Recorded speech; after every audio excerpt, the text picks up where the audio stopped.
they keep modern drugs which are being used to suppress diseases. Almost every Hakim has access to these things, and the initial effect is that people are very pleased. They return home and saying, no, that is the Hakim, and spread the damage like a virus to the other part of the society until they become incurable. Because these atibba are not, they use the same drugs which allopathic doctors here or in America use, but not with the same training in cautiousness. I mean, they're not being cautious about how to use them. So this is the problem which is in the third world and is spreading very widely. So I don't want to promote this practice. This is a very immoral practice, and homeopath doctors and clinics should keep away from such indulgences. There's one more question, if I may. The only way, as far as I can see, of conventional medicine accepting any forms of alternate medicine, I understand that there are all these systems in place, like what you call the drug mafia, of preventing these things of coming in. But given that there is that system, the only thing that Western conventional medics will understand is proven clinical research. So if there would be a way of organizing direct comparisons in, for instance, the treatment of asthma between 50 people treated with homeopathic medicine and 50 people treated with the homeopathic equivalent for that specific disease, then I think that the conventional English-American medics would have to take more notice. Even without it, British public is shifting very rapidly to homeopathy. Even when they go to their regular doctors, they prefer such doctors as practice homeopathy as well. And this is my information gleaned from all over England, that such doctors are getting much more popular who know homeopathy, and their patients insist that on National Health Service they should receive the benefits through homeopathy, not through other conventional means. So why should we make an effort to convince these people when the experience and the practical evidence is converting them to homeopathy at a large number? So this again will not be, you will not be assisted by allopathic hospitals as well. I mean, allopathic hospitals either, because it would be against their own science. And if they prove it, then they undo themselves. If they prove the efficacy, of homeopathy, then they undo themselves. So they better keep away. Moreover, all the money spent on modern researches, etc., is in itself a very strong reason for them to continue with that.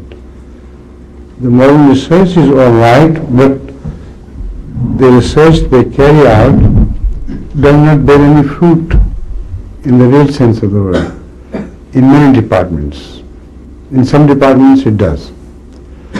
So wherever this research is possible, this research bears fruit, we must support it.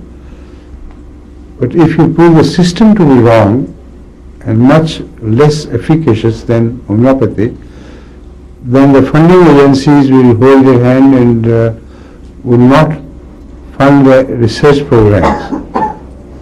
They may shift to homeopathy and homeopathic research. So these are the factors which I think are working as deterrent for allopathic decision makers.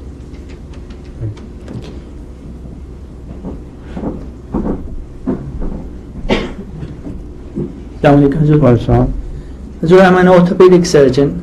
Yes. As part of my job, I have to operate on several kinds of patients. Most of them are likely to be HIV positive. During surgery, many times I can prick myself with a needle and there's a lot of exposure to AIDS patients. And it is not practical to test everybody whether they were AIDS positive. What should I be thinking or doing in my situation? It's happening everywhere. In America, a very large number of MD doctors report to me such accidents, and I have always been advising them to have a dose of Silicea to begin with, very high. Silicea CM is one of the most effective medicine, both as preventive and curative.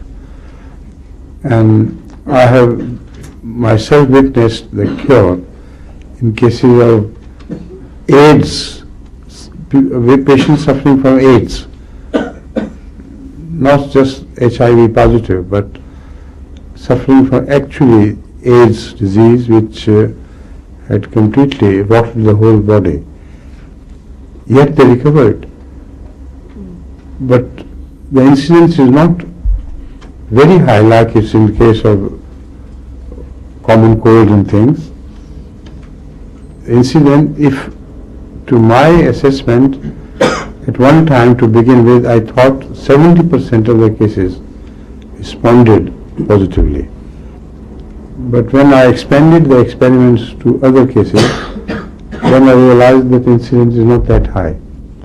But still, I think 30% of patients do benefit from homeopathy, whereas if they had been put at the mercy of allopathic treatment, first of all, they do not claim any cures themselves either.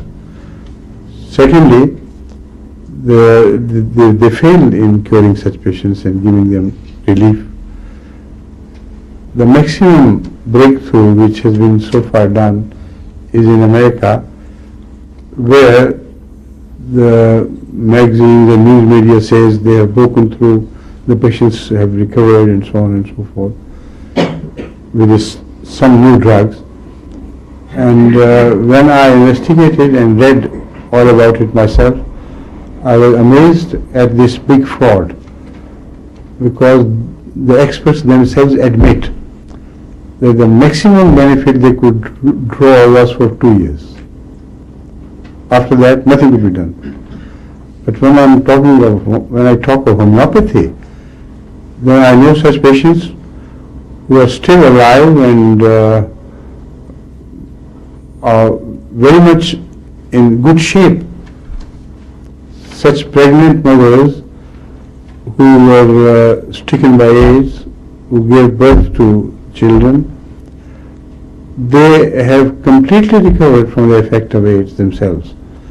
While they were admitted here to the allopathic clinics, and they were examining the patient and writing reports, I've got the full record. And the mother completely recovered, and out of the children, one could not be saved, and the other is still alive and kicking. So you better investigate this yourself. To begin with, I always give Silicea CM to be repeated according to the symptoms or the demand of the patient, which differs from patient to patient.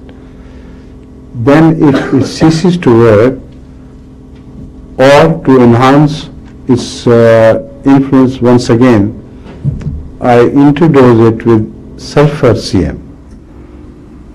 And most often the patient remains within these two drugs, does not medicines, and recovers, mashallah, with the grace of Allah. So you better use it on yourself as well. Because in the case of MD doctors, they are all saved with the grace of Allah, without exception.